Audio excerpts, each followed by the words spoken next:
Bienvenue sur Intensément, recherche et partage des informations les plus fiables possibles sur les HPI, haut potentiel intellectuel, et neuroatypie.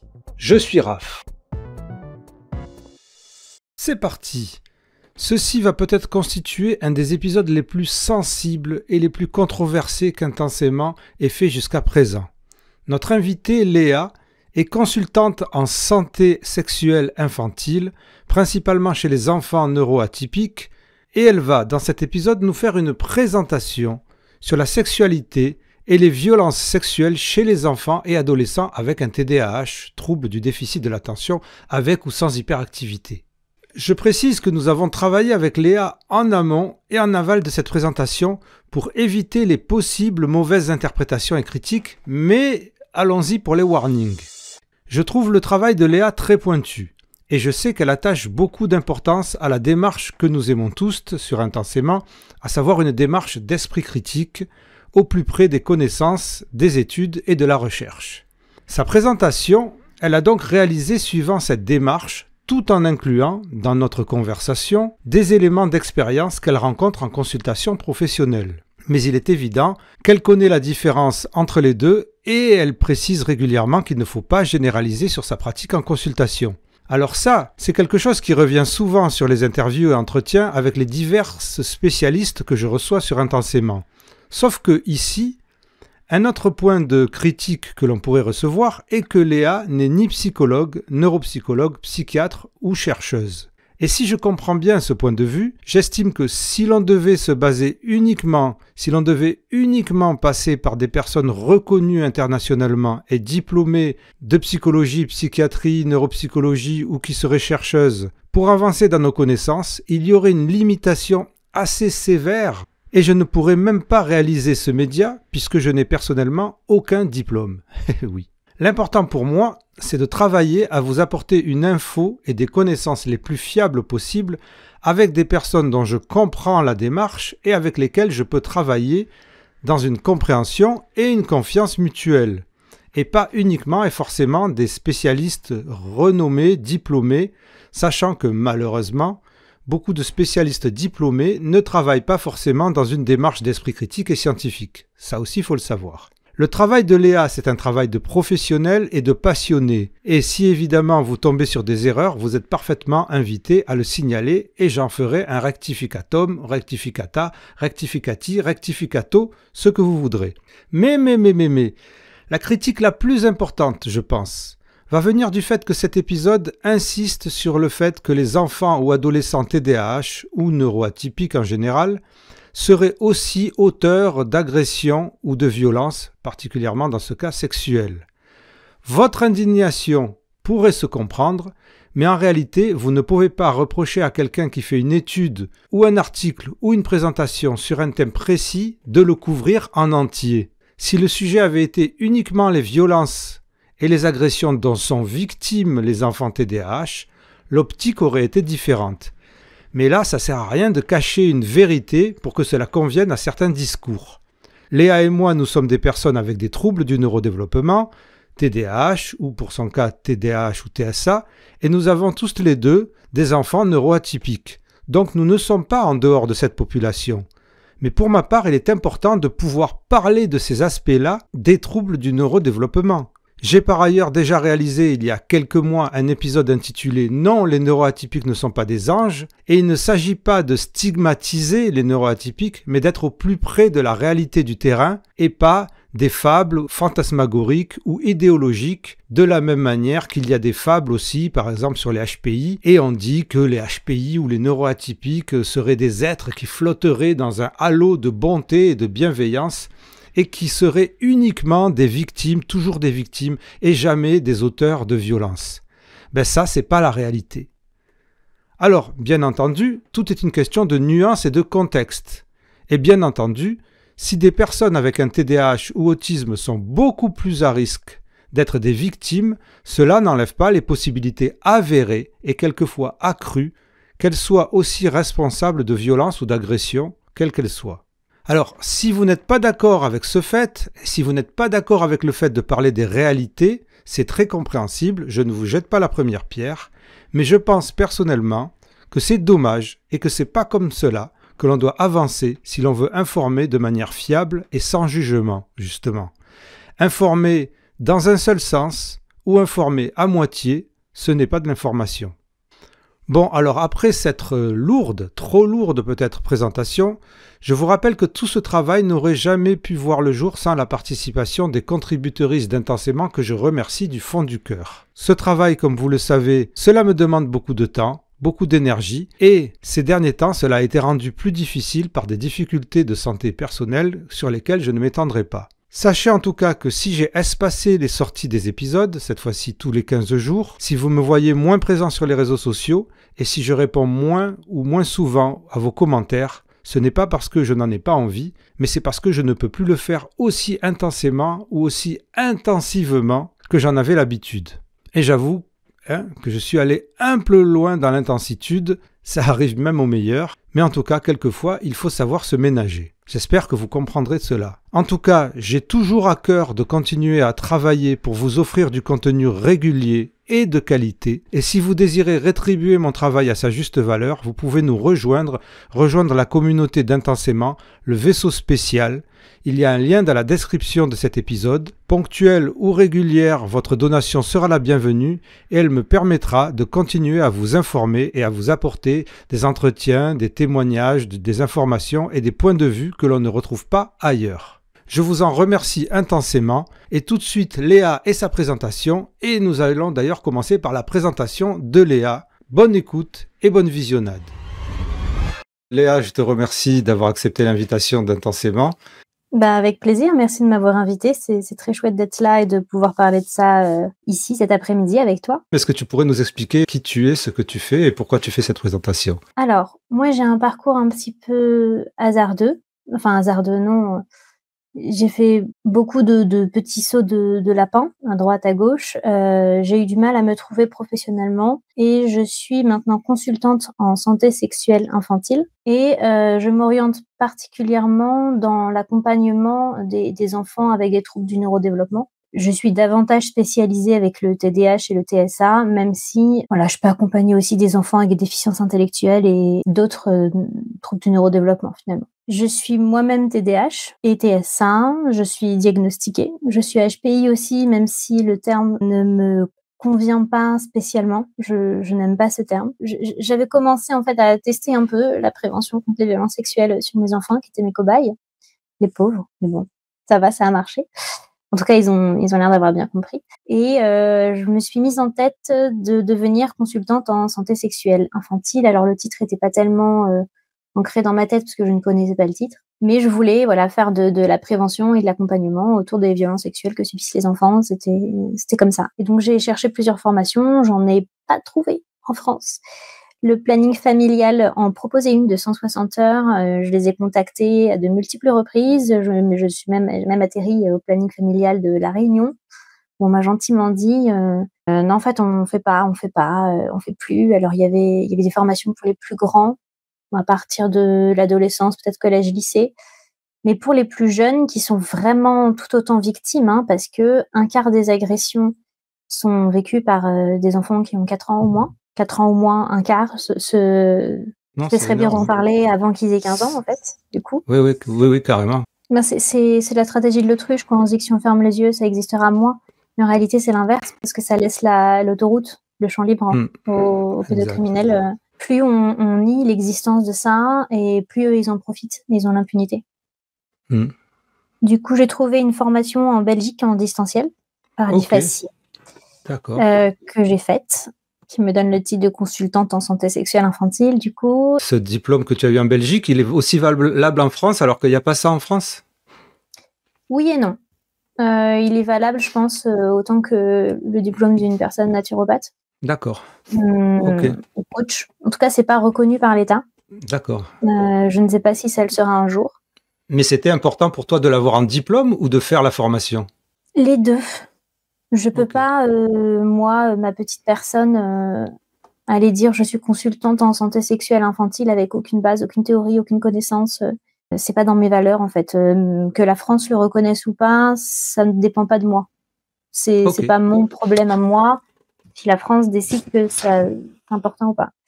D'accord, merci. Par contre, si j'accompagne des personnes, je peux pas les accompagner un peu les mains dans les poches, c'est pas c'est pas mes valeurs.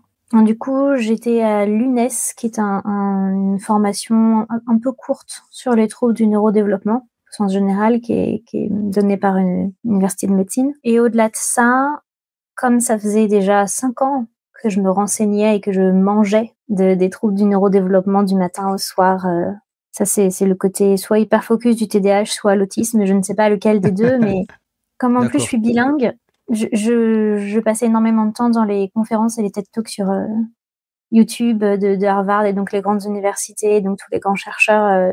J'ai pas de problème d'accessibilité des langagières et donc c'est vrai que j'ai beaucoup de sources possibles pour me renseigner.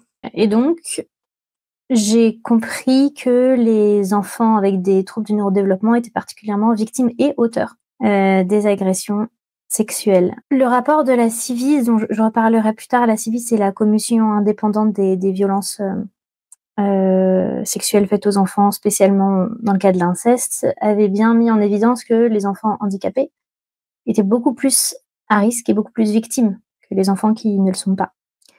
Le TDAH et l'autisme, c'est 2 handicaps qui sont invisibles et qui affectent les normes sociales et les comportements, et qui donc rendent les enfants beaucoup plus vulnérables. C'est des proies, en fait, assez faciles. C'est un peu sombre, hein, je suis désolée, mais... Non, pas du tout, c'est pas sombre du tout, c'est direct et c'est clair, parce que effectivement, c'est un peu la raison pour laquelle tu es là. Là, c'est pour nous parler de ça, donc n'hésite pas. Hein. Je vais me centrer sur le TDAH, parce que c'était sur ça que j'avais travaillé le plus récemment. Mais en réalité, tout ce que je veux dire, ce sera aussi valable pour l'autisme. C'est intéressant parce que juste pour revenir, il y a quelques mois, j'ai fait, à la suite du geste d'Elon Musk, j'ai fait un petit épisode où j'expliquais que supposons qu'Elon Musk soit véritablement autiste, pour expliquer où je titrais que les neuroatypiques n'étaient pas des anges, en fait, qu'on n'était pas des anges. Et j'avais déjà commencé à citer quelques études sur les violences perpétrées par les neuroatypiques, en effet. Et c'est pour ça que je cherchais quelque chose en complément des violences reçues, et t'es arrivé pile poil au bon moment, quoi. Talent. Talent. Du coup, voilà, je vais commencer par rappeler la symptomatologie du TDAH.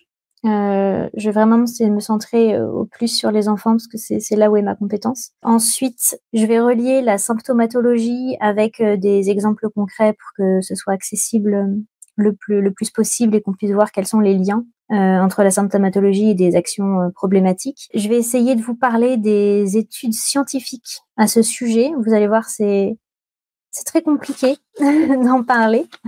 Et ensuite, on va parler des études scientifiques avec les adultes et les adolescents, qui sont beaucoup plus larges et voilà. Et conclure avec les recommandations et mes observations personnelles, si c'est OK pour tout le monde. J'espère. C'est parti, et merci. Alors, dans la symptomatologie du TDAH, je vais pas la refaire en entier parce que je suis pas là pour ça. Hein. Je suis pas là pour faire une étude clinique ou un bilan global du TDAH. Il y a, entre autres, plusieurs symptômes qui sont des gros facteurs de risque, qui sont l'impulsivité, énorme facteur, l'impulsivité.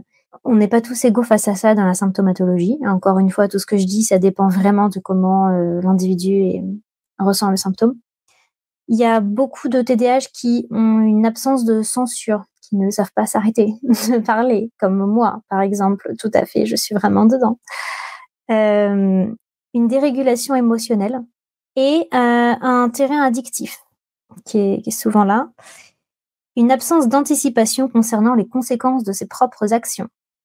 Et beaucoup de liens avec les 2 comorbidités qui sont le TOP, donc le trouble oppositionnel avec provocation, qui fait beaucoup de dégâts là-dedans. Et une hyposensibilité chez certains TDAH qui vont être en recherche sensorielle intense et forte et active. Voilà, donc ça vraiment, c'est des symptômes.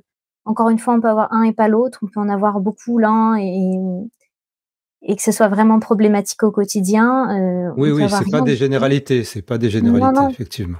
c'est ça. Mais Il y en a quand même plusieurs qui sont... Parce que là, si je recompte, j'en ai 1, 2, 3, 4, 5 et ensuite deux comorbidités Oui, avec l'hyposensibilité et le TOP. oui, parce qu'en fait, quand on dit souvent, excuse-moi de te couper, mais effectivement, que ce soit pour l'autisme, et maintenant on le dit de plus en plus pour le TDAH, que ce sont des diagnostics très larges, que c'est comme un spectre, que tous les TDAH ne sont pas les mêmes, tous les TDAH sont différents. Mais là, tu vois, tu as cité 5 trucs, sur les 5 trucs, je dois en avoir 3 au minimum. Et toi, c'est pareil, et je suppose que les membres de ma famille, c'est pareil, si j'interroge plein de gens qui sont diagnostiqués TDAH, ça sera pareil. Bah, c'est quand même des gros sujets. Par exemple, l'impulsivité, c'est un des troncs communs qui est très fort dans le TDAH. Carrément. Donc, en fait, quand on est impulsif, et encore une fois, quand on est enfant et impulsif, on a toutes les idées des enfants qui nous trottent dans la tête, qui sont des plus saugrenues, parce que c'est de notre âge, c'est de l'âge des petits, d'imaginer toutes sortes de scénarios. C'est juste que les enfants TDAH, ils vont souvent agir sur ces idées-là.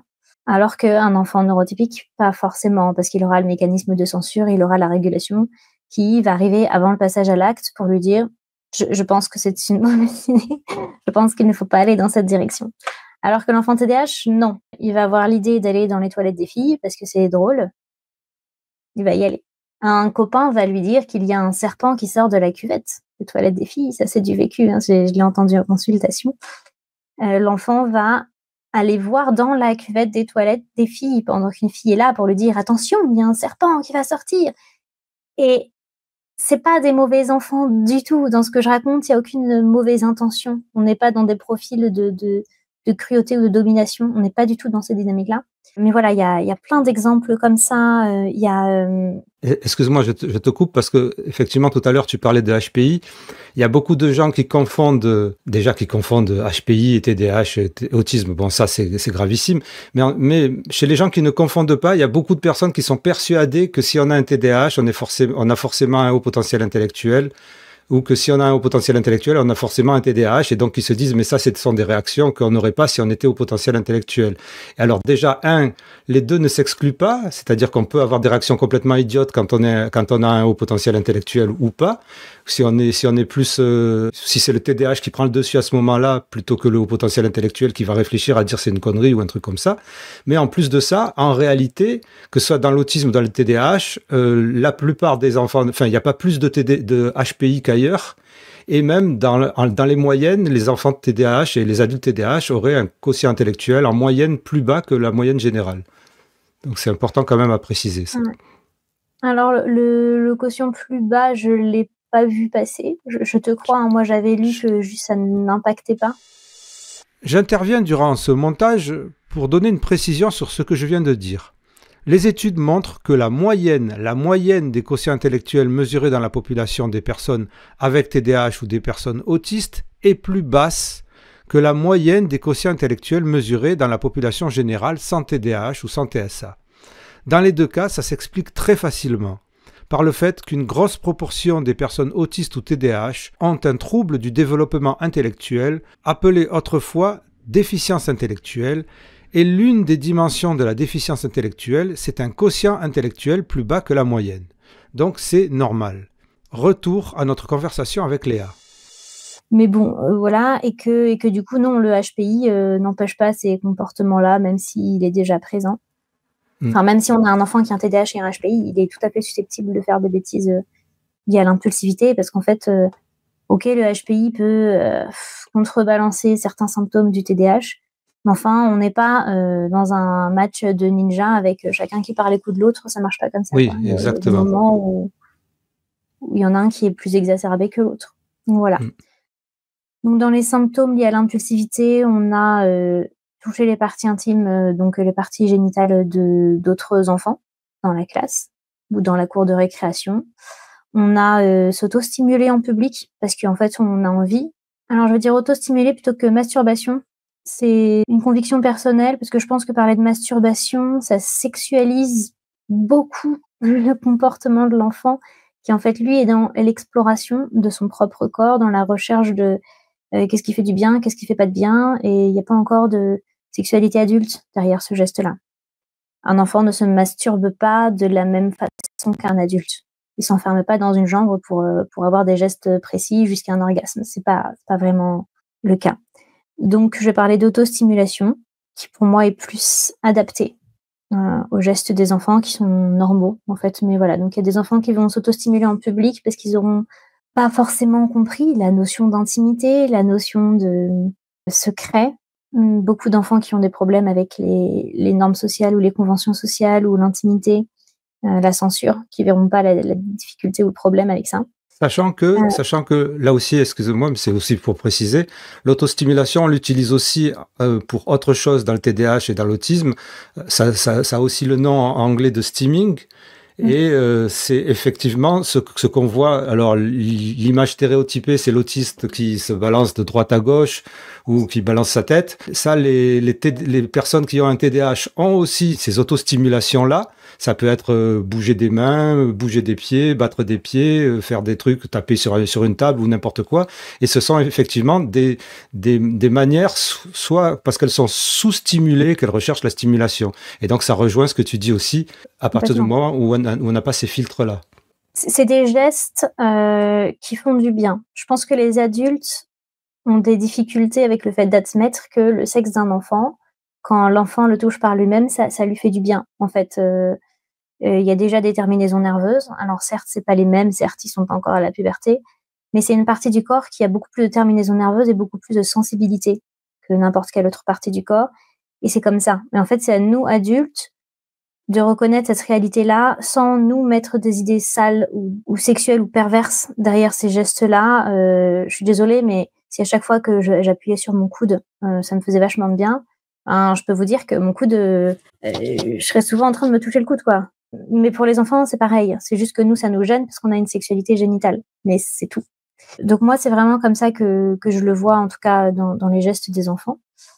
Et pour moi, oui, c'est de l'autostimulation. Ça les régule, ça fait du bien, c'est agréable, on peut frotter. Dans le fond, pourquoi? Enfin, pourquoi pas? C'est ça la vraie question, pourquoi pas? Il y a des enfants qui ont des difficultés avec la censure. Et encore une fois, moi, c'est quelque chose qui m'a beaucoup joué de tour, donc je sais de quoi je parle. On peut avoir des propos qui n'ont tellement aucun filtre, qui vont être interprétés par les adultes comme étant sexuels. Et donc, typiquement, on va tomber dans le mythe des enfants coquins. On a plein de procès ou d'affaires pédocriminelles où on va dire que l'enfant l'a cherché. Parce qu'il a dit ci, parce qu'il a dit ça, parce que l'enfant a montré sa culotte, parce que l'enfant a dit moi j'ai vu maman papa faire ça une fois, ça m'a fait tout bizarre, parce qu'en fait on n'a pas la compréhension des limites sociales ou du secret qui va faire en sorte que le pédocriminel va nous voir comme innocents entièrement sur ces sujets. Et donc ça va renforcer par exemple le mythe de l'allumeuse, vous voyez, comme si on cherchait, alors que non, c'est juste qu'on dit tout haut tout ce qui passe dans notre tête. Et c'est vraiment ça, quoi. On a la dérégulation émotionnelle, qui va être très problématique, par exemple dans les relations de couple. Et quand je dis couple, c'est même dans la cour de récréation en élémentaire. Moi, mes enfants, voilà, le plus grand, il a 7 ans, mais il me parle des couples depuis la moyenne section de maternelle. Voilà. Après, ça, c'est encore un autre sujet. Est-ce qu'on est amoureux quand on est enfant? Est-ce qu'on est en couple quand on est enfant? C'est encore une autre conférence, comme tu dis, de 1 heure. Mais là, si on prend la réalité de terrain des enfants, actuellement, il y a des couples dans la cour de récréation. Et ces couples, c'est comme tous les duos, il y a des dynamiques de pouvoir, des dynamiques de domination, des dynamiques de manipulation, de chantage affectif, de si tu partages pas ton goûter avec moi, t'es plus mon amoureux, ma copine. Et les enfants avec une dérégulation émotionnelle, ils vont vivre ça très intensément. Et très intensément et très fort. Et ça va vraiment faire des gros bouleversements dans leur vie. Et ils vont vraiment être impliqués dans ces dynamiques-là. Et parfois tomber en fait sous l'emprise de l'autre. Et donc, on va avoir la naissance des violences conjugales, la naissance des relations d'emprise, en fait. Il va se placer dans une position de soumission pour plaire. Et donc ça, on peut voir ça aussi au niveau des copains-copines ou copains-copains, copines-copines, je veux dire. C'est pas forcément au niveau de l'amitié, je veux dire. Oui, complètement, tu as tout à fait raison. Et donc voilà, ils peuvent se laisser emporter, ils peuvent être plus en colère. Et ça peut créer des problèmes après quand ils veulent plaire à quelqu'un et qu'ils vont s'écraser, ou qu'ils seront eux-mêmes acteurs de ces gestes sexuels quand ils seront très en colère et qu'ils voudront faire payer à quelqu'un. En fait, ils vont exploser très fort. Il y a l'addiction. Non, les enfants ne consomment pas de drogue, ce n'est pas ce dont je parle. Par contre, en tout cas, normalement, ils ne consomment pas de drogue, dans le meilleur des mondes. Par contre, dans le cerveau du TDAH, il y a une carence en dopamine qui est structurelle. Et le TDAH, enfant, adulte, bébé, tous les âges de la vie, on va avoir tendance à chercher la dopamine là où c'est facile de l'avoir. La dopamine, il y en a donc dans la drogue, il y en a dans l'alcool, il y en a dans le risque parfois, mais il y en a aussi dans le sexe, dans l'orgasme, dans la stimulation, l'autostimulation pour le coup. Et j'ai eu énormément de consultations d'enfants TDAH où les parents viennent parce que l'enfant s'autostimule trop à leur goût et que ça devient une forme d'addiction. Et donc, il y a beaucoup d'enfants assez jeunes, à partir de 6 ans, qui développent une forme d'addiction à ça. Et donc, ils n'arrivent plus à lâcher leur propre corps, à lâcher leur partie génitale parce que ça leur fait du bien et qu'en fait, quand ils frottent assez, ça fait de la dopamine. Et quand ça fait de la dopamine, après, ils vont mieux. Mais alors, pour précision, excuse-moi, quand tu dis il y a beaucoup, c'est par rapport à ton expérience personnelle ou il y a des études qui le montrent qu'il y a beaucoup là, Parce que les gens risquent de faire le... Non, voilà. t'as raison. Ok, C'est dans parce que les motifs de consultation. C'est quelque chose oui, qui voilà, revient dans les souvent. motifs de consultation, parce que les gens risquent de faire le lien. Ah bon, les enfants TDAH, ça fait ça. Oui, d'accord, c'est dans Non, les c'est consultations. juste... Oui, non, là, c'est une observation par rapport au terrain addictif qu'il y a. Ok. De ce que je vois, moi. Il y a le trouble de l'opposition avec provocation, qui est très souvent une comorbidité du TDAH, pas toujours, mais souvent, où en fait, plus on donne des injonctions ou des ordres à ces enfants-là, et plus ils vont essayer de faire l'inverse. Si on simplifie très grossièrement. Et donc, si on leur dit tu regardes pas sous la culotte de machine, des filles, c'est peut-être pas la bonne formulation. Et ça peut amener le comportement inverse. Ou tu ne dis pas oui si on te demande de faire ci ou ça. Aussi. Voilà. Il y a une hyposensibilité chez certains enfants où ils auront besoin d'adrénaline, ils auront besoin de risque, ils auront besoin d'être touchés fort, ils auront besoin de stimulus. Et ça... Oui, effectivement, c'est toujours ce besoin de stimulation. Ça aussi, c'est marrant parce que quand on n'est pas dans le milieu des personnes qui étudient le TDAH, on a l'impression dans le TDAH on capte pas qu'il y a un besoin de stimulation. C'est pas une question juste de bouger beaucoup, par exemple. On bouge pas beaucoup pour rien. On bouge beaucoup parce qu'il y a un besoin de stimulation. Ou on parle beaucoup, ou on fait telle ou telle chose parce qu'il y a un besoin de stimulation. Parce qu'il y a beaucoup de gens qui pensent à hypersensorialité, mais il y a aussi le problème de l'hyposensorialité, c'est-à-dire d'avoir un seuil trop haut pour atteindre la sensorialité désirée, et donc on va plus loin, en gros, si je l'ai bien expliqué. C'est ça. Moi, pour illustrer tes propos, j'ai reçu en consultation la maman d'un enfant autiste qui ne mangeait pas du tout quand il était petit, et le pédiatre avait conseillé à cette maman de rajouter beaucoup d'épices dans les plats. Et donc, en fait, dès tout petit, dès le début de la diversification alimentaire, il mangeait des plats au curry, des plats indiens très forts, avec parfois du piment. Et encore aujourd'hui, tous ces plats doivent être extrêmement épicés, sinon il ne peut pas manger. Et donc voilà, parfois cette recherche de stimulation, ça fait en sorte qu'on se place volontairement dans des situations à risque. Oui, le frisson, le danger, ça peut correspondre à un besoin. Donc il y a beaucoup d'enfants qui vont se placer volontairement dans ces situations-là sans avoir la mesure des conséquences derrière. Est-ce que tu as des questions avant que je passe sur les études scientifiques ? Non, comme un grand, je t'ai posé les questions en même temps. Et donc, je te remercie. Ok. Du coup, les études scientifiques sur les enfants, c'est un sujet... j'ai un peu peur des commentaires après ou de me taper sur les doigts. Je prendrai tout sur moi. Je prendrai tout sur moi. Il y a 3 personnes qui ont envisagé de travailler dessus. Il y a évidemment Freud, monsieur, on connaît tous et toutes, qui... alors, je ne vais pas refaire toute son analyse de la sexualité infantile, parce que là, c'est beaucoup trop long. Mais il avait fini par décrire tous les enfants comme des pervers polymorphes, avant de finalement décider que de par lui-même, ses recherches n'étaient pas assez abouties et de se retirer du sujet. Donc il avait dit lui-même, il y a un truc qui va pas, j'y arrive pas, et il s'était retiré. Il y a Lacan, donc ami de Freud en tout cas dans la lignée. C'est que des bons, hein. C'est pas les. Tu vas voir, le pire, c'est le troisième. Ah, ok. Alors, j'attends ce que Lacan va dire déjà. Voilà, Lacan, il a dit un petit peu moins de bêtises, si je suis honnête. Il a dit que la sexualité infantile n'était pas physique ni génitale. Il a dit que c'était une sexualité langagière et sensorielle, qui voit ça plutôt comme la recherche du désir au sens global. Donc en fait, il a très envie de dire que quand un enfant veut plaire à sa maman, c'est de la sexualité. Mais il a aussi le bon sens de dire que il ne va pas pour autant coucher avec sa mère. Ah oui, d'accord, ok, d'accord. Alors attends, laisse-moi deviner, parce que juste, j'ai pas lu le truc avant. Hein. Dolto. Alors, Dolto, la troisième. Je l'ai pas là. Ah non, je croyais que c'était la troisième, c'était Dolto. Bon, ben non, j'ai raté. Il s'appelle Kinsey. Ah oui. Oui. Kinsey, il est encore utilisé parfois et ça me fait froid dans le dos quand je vois que certains papiers le citent ou que ses travaux sont utilisés en justice. Alors en gros, lui, sa théorie et ce qu'il a essayé de montrer, c'est que les enfants se masturbaient in utero et que les enfants, depuis tout petit, étaient capables d'avoir un orgasme et une sexualité adulte. Deuxième intervention post-enregistrement pour des précisions importantes sur le cas Kinsey. Alors Kinsey, c'est donc un psychologue qui a été accusé d'abus sexuels sur des enfants pour le bénéfice de ses recherches. Il n'y a pas de preuves établies de condamnation officielle, mais voici le résumé de mes recherches.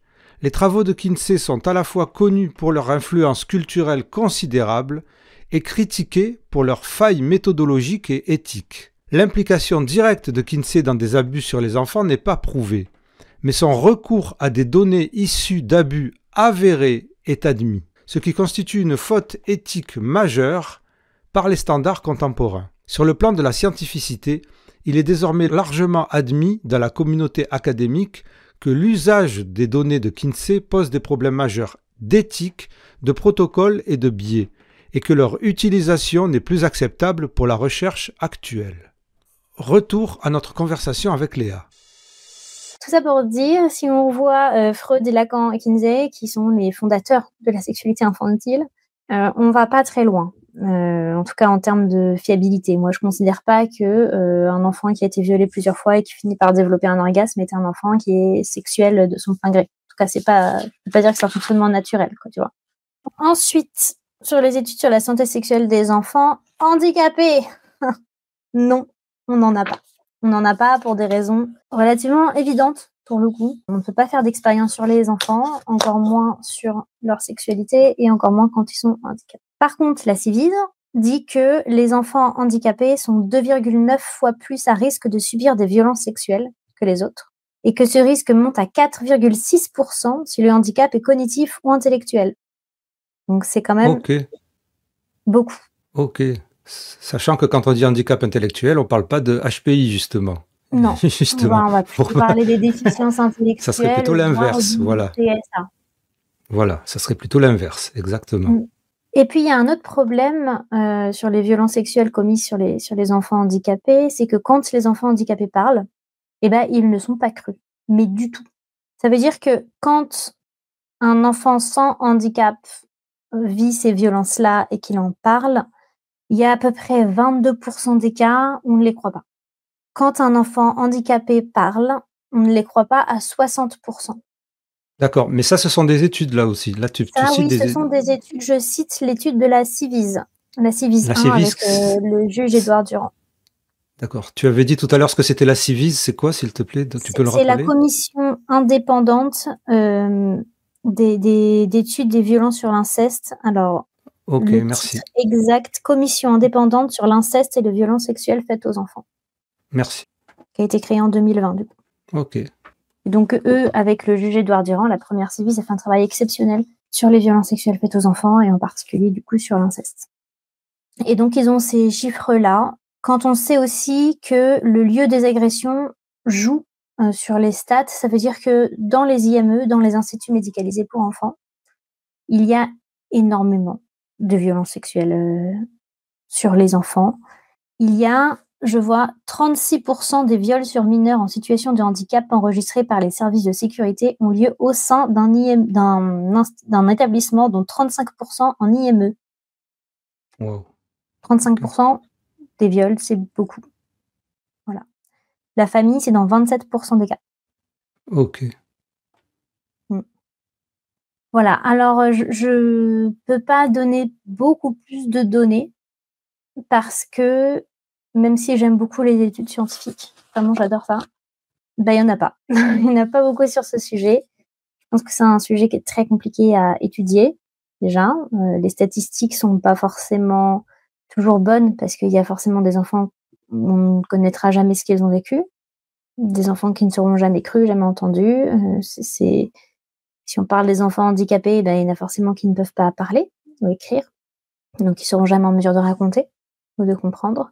Et donc voilà, ça c'est des chiffres qui sont hauts, mais en réalité, ils sont probablement encore plus hauts en raison de l'incapacité de certains enfants à pouvoir l'exprimer. Voilà. Des questions? Non, je suis désolé, j'ai pas de questions. Non. Je reste un peu abasourdi, mais bon, voilà. C'est énorme. Merci. Ok, donc continuons dans la joie et dans la bonne humeur. Donc. Du coup, sur les adultes et les adolescents, il y a un peu plus d'études avec un D. Alors là, il y en a une qui va traiter des conduites sexuelles à risque chez le TDAH, qui a été faite à Milwaukee Longitudinal Study with Mary Ellen Fisher et une autre University of Pittsburgh by Kate Florey, qui vont étudier la prise de risque et les comportements à risque dans les pratiques sexuelles, mais même chez les ados et chez les jeunes ados. Donc là, ça tombe encore dans l'enfance, mais il y aura aussi les jeunes adultes dans l'étude. La première conclusion, c'est que quand on a un TDAH, il n'y a a priori aucune maladie ou dysfonction sexuelle de plus à signaler. Il n'y a rien qui dit qu'on va avoir un problème fonctionnel sexuellement. Il y a une étude qui a mentionné que peut-être il y aura un problème d'éjaculation précoce, mais pour l'instant, c'est une étude et ça n'a pas été reproduit, donc pas forcément très fiable. Par contre, ils ont remarqué que les enfants ados TDAH entrent dans la vie sexuelle, donc avec des pratiques sexuelles, en moyenne 1 an plus tôt que les personnes qui n'ont pas de TDAH. Ça veut dire que si l'âge moyen du pays c'est 16, les personnes TDAH vont commencer à 15 en moyenne. Ils ont observé aussi que quand il y a un TOP, donc un trouble de l'opposition en plus du TDAH à ce moment-là, l'entrée dans la vie sexuelle se fait encore plus tôt. Là, j'ai pas les chiffres, j'avoue que je ne sais pas. Ça, le TOP, ça. Non, je rigole, mais c'est pas rigolo. Non, mais c'est vraiment très tôt, quoi. En général, quand on prend la population sans TDAH et qu'on regarde le nombre de partenaires qu'ils ont eu sur 10 ans, il y en a à peu près 5. 5 partenaires différents sur les 10 dernières années dans la population générale. Alors que quand on regarde le nombre de partenaires en 10 ans des personnes TDAH, on tombe sur en moyenne 14, ça fait à peu près 2,1 fois plus de partenaires différents en 10 ans. Donc il y a plus de... Ça rejoint aussi les symptômes, en fait, besoin de plus de stimulation, de plus de diversité, besoin de changement, de nouveau, beaucoup plus d'impulsivité, tendance à s'ennuyer aussi peut-être, facilement. Environ 60% des personnes TDAH ont eu plus de 4 partenaires différents au cours de l'étude, donc de 16 à 30 ans, alors qu'il y en a 28% dans la population générale. Donc pareil, beaucoup de turnover, en fait, dans les partenaires intimes. Il y a pas ou peu d'usage de la contraception et il y a beaucoup plus de relations extra-conjugales, de tromperie et d'adultère. Ça veut dire que là, le risque, il est à peu près multiplié par 2. Il y a donc des relations qui sont plus courtes, plus multiples, plus nombreuses, et ça donne lieu à plus de cancers. Des cancers cervicaux, des papillomavirus, des cancers de la gorge, des cancers rectaux qui sont liés au nombre de partenaires différents qu'on a. Mais pourquoi, là, je ne sais pas. Et il y a aussi évidemment plus de risques sur les MST. Ça, c'est beaucoup plus logique. Ensuite, quand on voit du coup les grossesses chez les adolescents et les adolescentes, il y a en moyenne entre 4 et 5% de grossesses dans la population adolescente. Chez les TDAH, il y a environ 24 à 38% de grossesses chez les TDAH. Donc, le risque est multiplié par quelque part entre 4 et 6. On va dire 5 pour arrondir, mais dans l'étude, il est marqué entre 4 et 6. Et cette étude ou ces études, ce sont plutôt des études américaines ou européennes ou ailleurs? Alors là, il y en a 4. Du coup, Milwaukee, une Pittsburgh, une en Chine et une en Suède. Oui, ok, donc on peut voir que c'est assez global quand même. Oui, c'est assez global. Ouais. Là, ce que je dis, ça c'est bien étudié quand même, contrairement à celle sur les plus petits. Après, du coup, quand on regarde la population à 21 ans et qu'on comprend qu'il y a environ 100 personnes, chez les personnes qui n'ont pas de TDAH, à 21 ans, il y a à peu près un bébé. Chez les personnes qui ont un TDAH sur 100 personnes, il y a 37 bébés. Pourquoi 37? C'est beaucoup.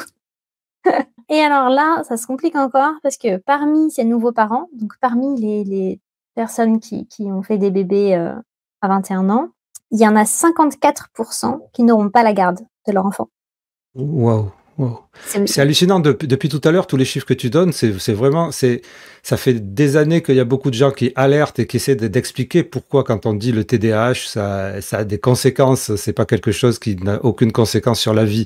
Alors même sans parler de violence sexuelle, tu vois déjà les conséquences juste d'avoir un TDAH au niveau de toutes ces maladies, des grossesses non désirées, je veux dire, c'est pas compliqué à comprendre qu'il y a une incidence Non, je sais bien, du TDAH. Voilà, donc 54% qui n'auront pas la garde. Il y aura des bébés qui seront adoptés, d'autres qui seront chez les grands-parents, mais voilà. L'étude conclut que les causes, ça serait donc l'impulsivité, le manque de conscience de soi-même et le manque d'anticipation des conséquences. Ils identifient le trouble de l'opposition est un énorme facteur de risque pour ça, et que l'alcool est aussi un énorme facteur de risque. Et comme on a parlé tout à l'heure du terrain addictif chez le TDAH, et que là on parle d'ados et d'adultes, il y a pour le coup une consommation d'alcool qui joue un gros rôle dans les grossesses et les conduites sexuelles à risque. On est moins intelligent quand on est bourré. C'est pas un scoop. C'est clair. À peu près à 27 ans, il y avait 50% des personnes TDAH qui avaient déjà un bébé, alors qu'il n'y en avait que 13% dans le reste de la population. Parce qu'il faut savoir que là, les études qui ont été menées, alors en particulier celles-ci, elles étaient aux États-Unis et en Suède, et les bébés se font beaucoup plus sur le tard, donc après 30 ans, quand les personnes ont terminé leurs études, qui sont souvent assez longues dans ces pays-là, et où décident de faire famille plus tard. Donc 27 ans, c'est encore un peu jeune pour les pays, en tout cas où l'étude a été conduite. Mais bon, 50% des TDAH quand même. Moi aussi, j'ai mes enfants à 25 ans.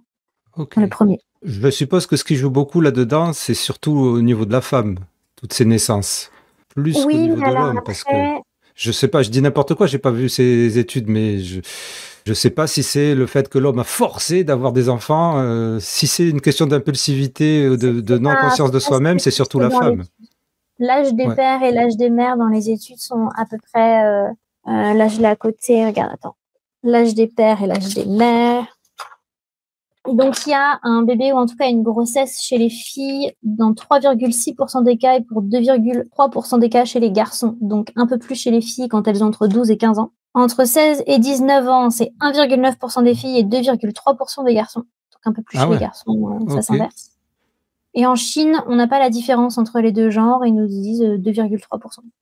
D'accord. Ok, merci. Du coup, à cause de ces conduites à risque non protégées et impulsives, les ados TDAH ont 4 fois plus de risques d'avoir une MST quand ils sont ados.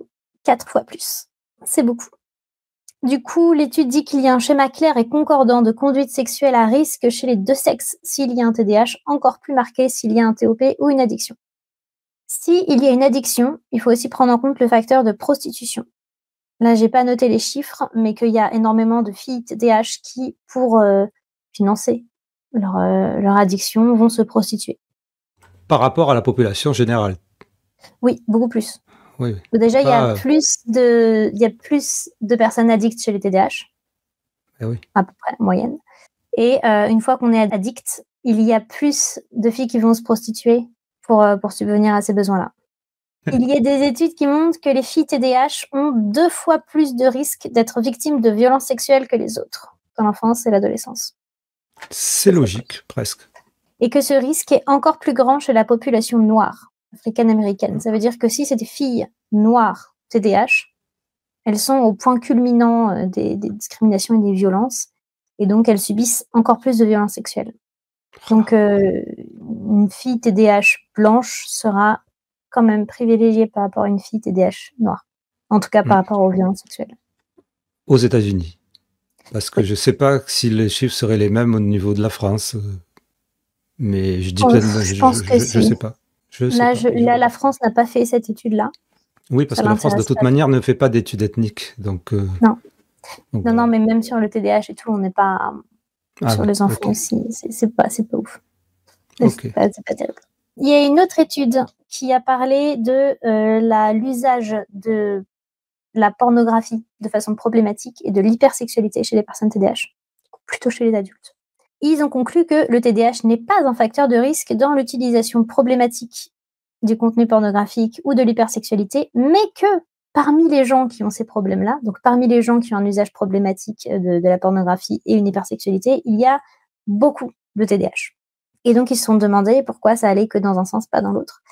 Et ils ont conclu que c'était à cause d'autres facteurs qui viennent compléter le TDAH. Donc, en fait, quand on a un TDAH et une recherche sensorielle intense, une vie stressante, voire un trauma, des troubles anxieux, une dépression ou des problèmes identitaires dans le couple, et que tout ça, plus le TDAH, se mélange et donne après, par la suite, des comportements problématiques dans l'hypersexualité, etc. Oui, c'est le contexte, mais il faut que le contexte soit quand même assez précis, quand même, l'air de rien. Oui, mais recherche sensorielle intense. Mais c'est un schéma, recherche sensorielle intense, machin, chose, tout ça, et puis hop, problème de couple. Malheureusement, c'est énormément de TDAH parce qu'on est souvent traumatisés. Oui, il y a des études qui montrent effectivement que les personnes, et les enfants en particulier, sont plus à risque d'avoir un trouble traumatique, un traumatisme lorsqu'ils ont un TDAH que les autres. Et alors, on ne sait jamais si c'est la poule qui a fait l'œuf, TDAH qui a créé le trauma ou le trauma qui a fait le TDAH. Disons que le TDAH, il apparaît pas de nulle part. Il est là déjà dès le début, in utero, mais le trauma va exacerber les symptômes. Ça veut dire il ne faut pas oublier que les parents ont un TDAH souvent, puisque c'est... Oui, c'est complètement héréditaire. Voilà. Oui, mais en fait, une personne qui est TDAH, mais qui a une vie parfaite, au pays des bisounours, où tout va bien, où elle a jamais de difficultés, elle aura des symptômes qui seront très minorés par rapport à... Oui. Un enfant qui a la même génétique, en tout cas la même prédisposition, mais qui a vécu des traumas. Voilà. Il se trouve que les personnes TDAH ont quand même une grosse propension pour l'angoisse. Énormément de troubles anxieux chez le TDAH. Et le trouble anxieux est un gros facteur dans l'hypersexualité et la consommation. Le trouble anxieux est un gros facteur d'hypersexualité. Alors là, je ne savais pas. Alors en fait, non, je me suis mal exprimée. Quand il y a un TDAH et un trouble anxieux, alors, pour le coup, il y a plus de risques d'hypersexualité et de consommation problématique de la pornographie. Non, oui, tu t'es bien exprimé. C'est juste, je comprends toujours ça. Je comprends que ça soit un facteur. Par contre, qu'on a passé sa vie devant un site très bas, mais. C'est pas ça que je dis. Je comprends le risque d'addiction. Je comprends pas le risque d'hypersexualité. Je pense que ça détend. Ah oui, d'accord, dans ce sens-là, pardon. Ok, oui. Ok, d'accord, c'est moi qui suis nul. C'est un exutoire, quoi. D'accord, j'ai pas un imaginaire très, très vaste. Alors, ok, d'accord, merci. Continuons. Sur les violences sexuelles et le TDAH, il y a une étude suédoise qui portait sur 4500 jumeaux qui a révélé que les filles qui présentent des TDAH ont 2 fois plus de risques donc d'avoir des violences subies dans leur enfance comparées à celles sans les traits TDAH.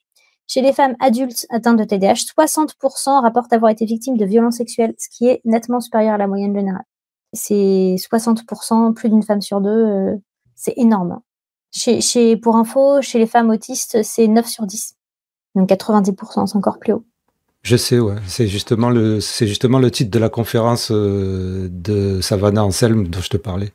Du coup, les études ont développé des recommandations, avec lesquelles je suis d'accord, et d'autres pas trop.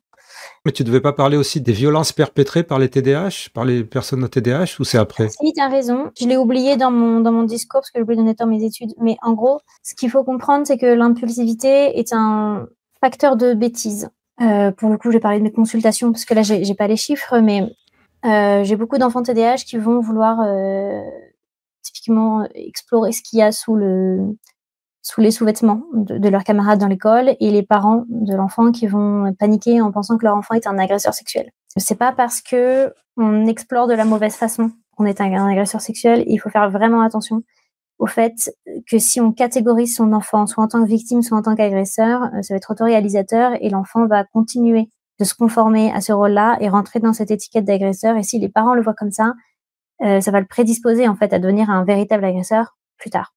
Donc ça, c'est quelque chose que j'ai pas mal vu quand je traite les agressions sexuelles d'un enfant sur l'autre, qui vont représenter à peu près 50% de mes consultations, que l'enfant soit victime ou auteur.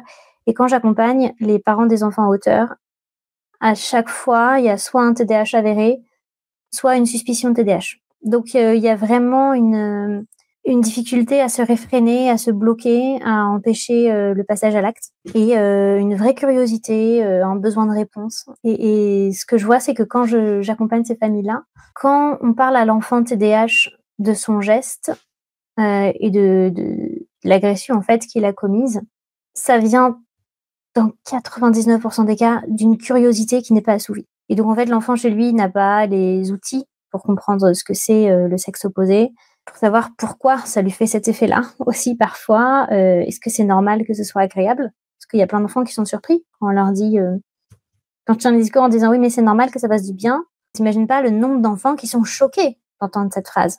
C'est normal que ça fasse du bien, ils sont là. Oh, mais pour toi aussi. Ok. C'est à quoi je réponds souvent, je vais pas parler de moi parce que c'est pas approprié, mais oui, en fait, c'est un endroit qui fait du bien pour tout le monde. En tout cas, pour la plupart des gens, parce qu'on est fabriqué comme ça. Donc après, il y a des supports visuels. Moi, j'ai des peluches anatomiques, donc qui touchent en fait les peluches. Ils regardent les schémas, on nomme les choses. Je leur dis voilà de s'explorer eux-mêmes avec un miroir tout seul dans leur chambre, etc. Et vraiment, dans l'énorme majorité des cas, ça résout complètement le problème. En fait, de dire t'es curieux de savoir ou curieuse de savoir ce qu'il y a dans le slip de l'autre enfant, eh ben tiens, regarde. Mais regarde, mais de façon saine en fait, de façon encadrée, de façon surveillée, pédagogique, avec des supports de confiance. Parce qu'en fait, ces informations-là, ils vont les avoir, qu'on le veuille ou non. Dans la cour de récréation, ça parle très tôt, ça parle très vite. Je rappelle que l'âge moyen d'exposition à la pornographie en France, c'est 10 ans. C'est CM2, 6e. Donc en fait, ces trucs-là, ils le savent. Hein. Ils le savent et le problème, c'est qu'ils le savent de la mauvaise façon. Ils vont l'apprendre par des camarades qui l'ont eux-mêmes appris, sans doute par des camarades ou d'une façon douteuse. Il y a très peu d'informations saines qui circulent dans la cour de récréation sur ces sujets-là. Et c'est notre rôle en tant que parents de leur apporter ces informations pour que justement les comportements ne deviennent pas malsains. Ouais, je comprends. Ça doit pas être un boulot facile que tu fais, l'air de rien. Mais alors, ma question, c'est donc là, on parle des violences sexuelles perpétrées par les enfants, donc qui auraient un TDAH. Et ces violences dont tu parles, regarder en dessous la culotte ou un truc comme ça, est-ce que ça, c'est répertorié dans les statistiques des violences faites aux enfants? Non. La plupart des familles, elles portent pas plainte. D'accord. Okay. Moi, j'ai vécu ça dans plusieurs écoles. C'est hyper courant. Même des fois, des situations qui vont assez loin. Par exemple, cet enfant a forcé mon enfant à lui faire une fellation. Sinon, cet enfant a dit qu'il allait le jeter par-dessus la grille de l'école et qu'il allait mourir. Wow. Et bien ça, c'est des situations où il y a quand même un chantage, il y a des menaces de violence, il y a des actes, pour le coup, avec une fellation, on voit que c'est un acte sexuel à part entière, donc l'enfant, il n'a pas eu cette idée de nulle part. Et comment dire? Et même là, dans c'est grave, là. Enfin, moi, quand j'entends ça, moi, j'entends quelque chose de grave, là. Je suis pas dans la même situation que regarder dans la culotte, quoi. Pour moi, c'est pas la même chose. C'est grave. C'est pas la même chose, mais il y a de tout. Il y a des parents qui paniquent dès que l'enfant pose une question. Et il y a des parents qui se disent bon, mais il était curieux, alors que voilà, il y a eu une fellation sous menace de violence, voire de mort. Ah bon? Et ça dépend vraiment de la pédagogie parentale, de la culture parfois. Ça, après, c'est pas ma place de juger à quel moment. Non, mais je comprends. C'est pour ça que je le dis, tu dois pas avoir un boulot. Enfin, c'est compliqué ton boulot. Moi, je m'abstiens de parler. Ok, d'accord. Ok, bah, continue.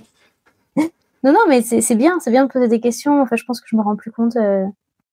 Ben oui, je suppose. Ouais. Pour moi, c'est une norme enfin une norme non, mais c'est ma réalité, c'est mon quotidien, donc je pense que j'en vois tellement que maintenant je me dis: «OK, ben, qui sont les enfants? Qui sont les parents? Quel était le contexte?»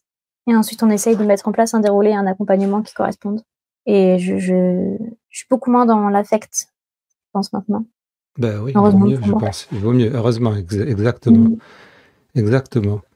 Alors, continuons donc la conférence, la présentation. Oui, bah, du coup, je vais passer aux recommandations, sauf si tu as Voilà. d'autres questions. Non, Et non, puis, si non, tu non, veux, ça je va. t'enverrai les études que j'ai sur les violences commises peut-être plutôt par les adultes, TDAH. Merci. Merci. Ça va être surtout sur les populations carcérales, de mémoire. Ouais, ouais. Du coup, les recommandations, c'était de sensibiliser l'entourage professionnel, les médecins, les professeurs, les pédiatres, parler du lien avec l'alcool aussi, ou avec les drogues, auprès de tous ces professionnels. Jusque-là, évidemment, je suis d'accord, c'est quand même la structure de mon métier, de communiquer, de faire de la prévention. Moi, si je peux intervenir avant qu'il se passe quelque chose, c'est mieux. Je préfère quand les parents viennent me voir en disant: «On ne sait pas comment en parler, on a peur de dire n'importe quoi, comment on fait?» Et là, bah, voilà, j'ai plein d'outils, plein de suggestions, et je sais que l'enfant est armé, en tout cas outillé, pour se faire sa propre opinion et son propre développement avant qu'il y ait un problème. Donc ça, c'est vraiment le meilleur scénario. Il préconise aussi, et là, moi, je vais peut-être émettre des doutes, il préconise une supervision et un chaperonnage des adolescents. Donc de retarder les rendez-vous amoureux, voire de les interdire le plus longtemps possible, d'empêcher qu'ils se retrouvent à 2, de proposer des sorties de groupe et d'avoir toujours un adulte qui les surveille. Mon doute vient du fait que l'enfant TDAH ou l'ado TDAH n'est pas des plus coopératifs. C'est pas toujours une personne docile, ni soumise. Et après, moi, de ma propre expérience, je sais que plus on me restreignait quelque chose, plus je le faisais. C'était, presque un défi. Et donc j'ai peur avec cette recommandation finalement que les ados se disent: «Ah ouais, on n'a pas le droit d'être tout seul? Tu nous fais pas confiance? Eh ben regarde!» Parce que c'est quand même un pattern assez courant dans le TDAH, surtout s'il y a un TOP en plus. Ouh là, un Oui, peu. surtout si un TOP, effectivement. C'est pas une généralité, mais Non, effectivement, non, mais il y a rien de ce que je dis qui est universel. Quand on parle ouais. de ça, c'est Ouais, mais c'est important vraiment de à la revenir régulièrement sur ouais, ça, sur le fait que c'est pas universel. Ça a tu l'air as bête raison. comme ça, mais j'ai l'impression qu'il faut tout le temps le répéter chaque exemple qu'on fait, parce que sinon, Ouais. ça. Ouais, ouais, mais après, je peux pas faire 1 heure et demie avec, du cas par cas individuel, Non, mais c'est là, clair, c'est pas possible. c'est clair. Moi, ça me fait un peu peur. Je sais qu'en tout cas, si ma mère avait tenté ça, elle aurait pas réussi. Voilà. Mon père a tenté d'ailleurs, il a pas réussi, d'ailleurs. Du coup, pour moi, ce qui marcherait le mieux, c'est plutôt la prévention. Donc vraiment l'entourage, mais aussi directement l'enfant. Parce que je suis désolée, mais depuis tout à l'heure, on parle, enfin, il parle d'intervenir auprès des adultes, des intervenants dans les études, c'est aussi les adultes, les ados, l'entrée dans la vie sexuelle, et cetera. Et encore une fois, à aucun moment on met l'enfant au centre. L'enfant, il peut réfléchir, l'enfant, il peut comprendre. Quand il y a pas de déficience intellectuelle, en fait, il est tout à fait en mesure de comprendre, de parler, d'exprimer, de connaître son corps, de regarder, de s'observer. Et je pense que c'est vraiment ça le plus important presque. C'est que l'enfant soit au courant de son corps, de ses émotions, de ses droits, de ses sensations, et que savoir nommer son corps, savoir du pouvoir sur soi-même. C'est comme un prénom, c'est Baptiste Beaulieu qui a écrit Je suis moi et personne d'autre. C'est un livre pour enfants qui est incroyablement incroyable. Dans l'histoire, l'enfant en question ne sait pas dire non et il finit par perdre son nom et donc son identité. Parce qu'il dit oui tout le temps pour plaire aux autres jusqu'à ce qu'il arrive à dire non, et où là son prénom revient et donc au travers de son prénom, son identité. Pour moi, c'est pareil dans l'éducation à la santé sexuelle. Si on leur dit pas comment ça s'appelle, c'est pas vraiment à eux. Si on leur dit pas ce que c'est et comment ça fonctionne et c'est quoi leur corps, c'est quoi eux-mêmes, eh ben c'est difficile de s'approprier cette partie-là, parce que je suis désolée, mais Minette, Zézat et Zizi, ils comprennent bien que c'est pas le nom officiel, quoi. C'est un surnom et c'est ça. Donc voilà, pour moi, ça passe vraiment beaucoup par les enfants, même si les enfants sont jamais, jamais coupables dans le cas d'une agression sexuelle commise contre eux, mais ils seront peut-être plus en mesure soit de courir en identifiant que la situation est un problème, est un risque, soit de le dire beaucoup plus vite, et parfois même de dire non parce que, alors ça c'est un fait qui est un petit peu sombre, donc je suis désolée pour le détail, mais il y a plein de pédocriminels qui présentent ça comme un jeu et qui disent: «Est-ce que tu veux jouer avec moi? Est-ce que tu es d'accord pour que?» Et c'est terrible parce que les enfants disent oui, puisqu'ils savent pas qu'ils peuvent dire non. Et après, ils grandissent en ayant l'impression que c'est de leur faute à eux, parce qu'ils ont dit oui. Et il y a des cas où l'enfant dit non, et s'il dit non fort et qu'il part, et ben, souvent le pédocriminel, il leur court pas après. Parce qu'en fait, il y a plein de cas où ces agressions-là, elles sont faites presque avec douceur physique, parce que le criminel, il a intérêt à pouvoir recommencer et il a intérêt à ce que ce soit un secret. Donc il faut que l'enfant soit un minimum coopératif, sinon ce secret est en danger. C'est glauque, hein, mais Oui, je me dis vivement que mes ouais. enfants soient adultes, et voilà. Ah, il y en a aussi chez les adultes. Voilà, donc après, moi j'avais terminé sur... Ah oui, si, non, j'ai pas terminé du tout. Prévention donc auprès de l'enfant sur la grossesse, la contraception et l'alcool. Alors là, pareil, c'est directement plutôt public pré-ado, quoi. Mais ils parlent pas des tout petits. Et pour moi, ça commence très jeune. Ça commence tout de suite. Dès qu'ils ont les premiers symptômes et qu'on se pose la question en disant il est vachement impulsif cet enfant, ou dès qu'on a le diag, c'est tout de suite en fait. D'ailleurs, diag ou pas, c'est pour tout le monde, hein. L'éducation en santé sexuelle. Ils disent que les médicaments du TDAH réduisent l'impulsivité et donc le risque de grossesse de 30%. Eh oui, ça j'avais vu aussi, ouais. Et que il faut absolument faire tous les vaccins de type papillomavirus et autres préventions médicales pour limiter les risques de cancer qui pourraient être liés aux pratiques sexuelles. Voilà. Après, je vais passer sur ma pratique. Enfin, ma pratique.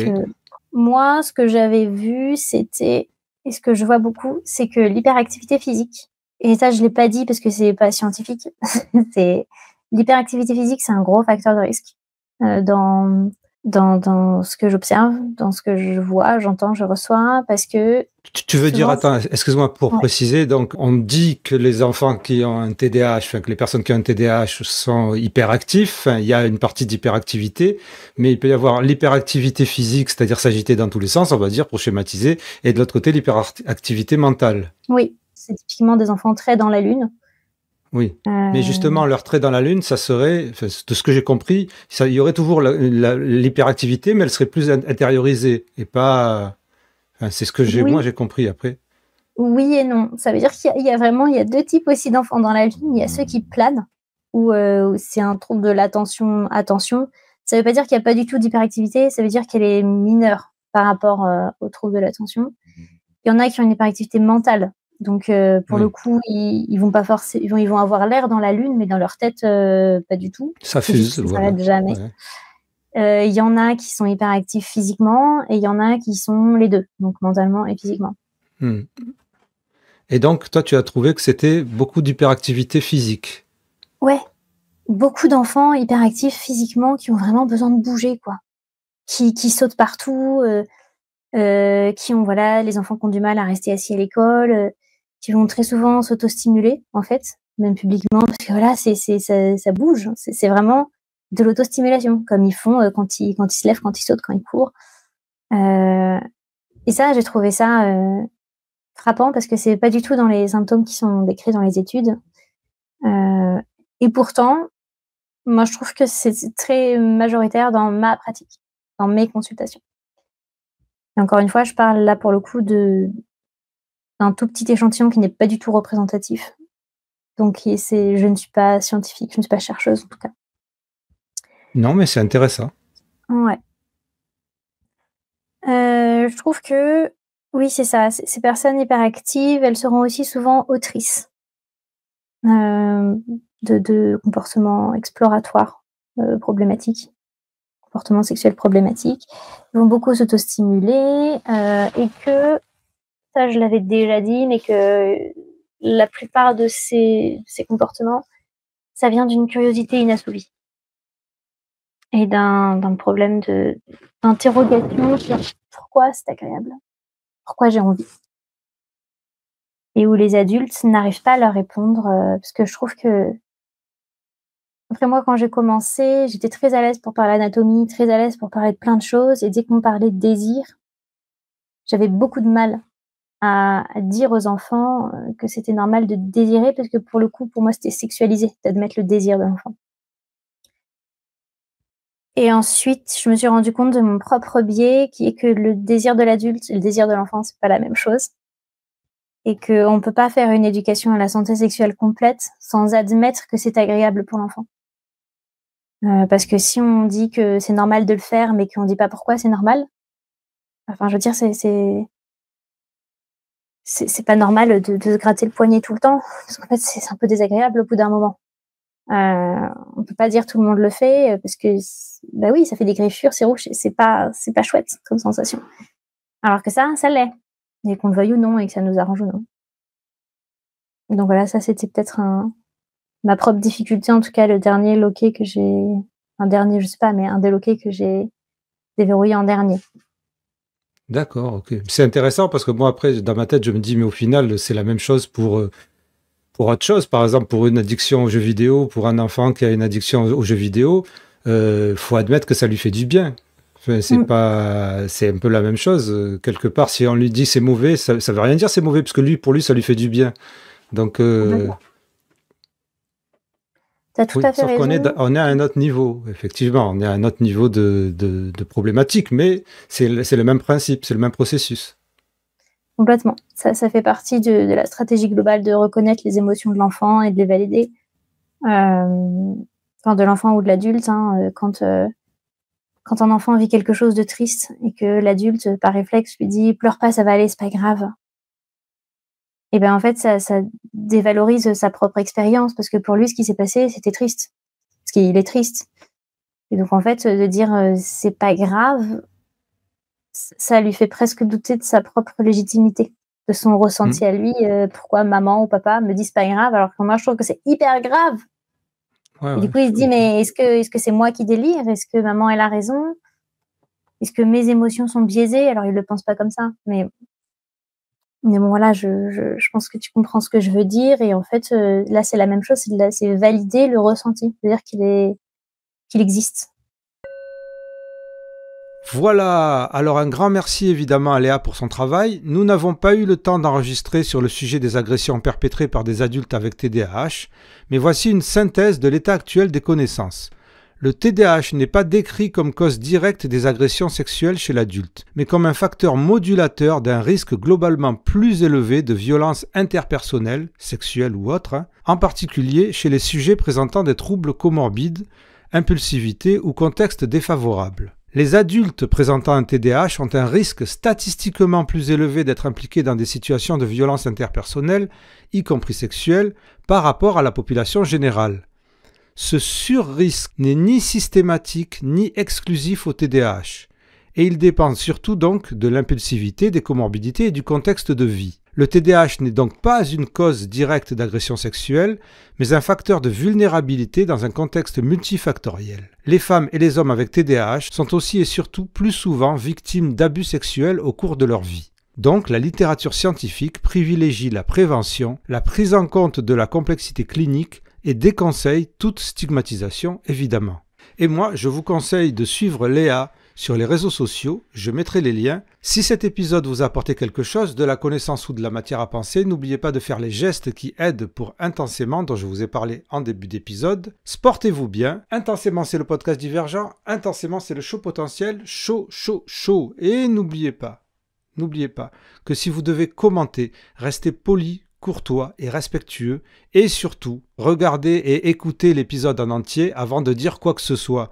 Sinon, c'est un peu... Merci.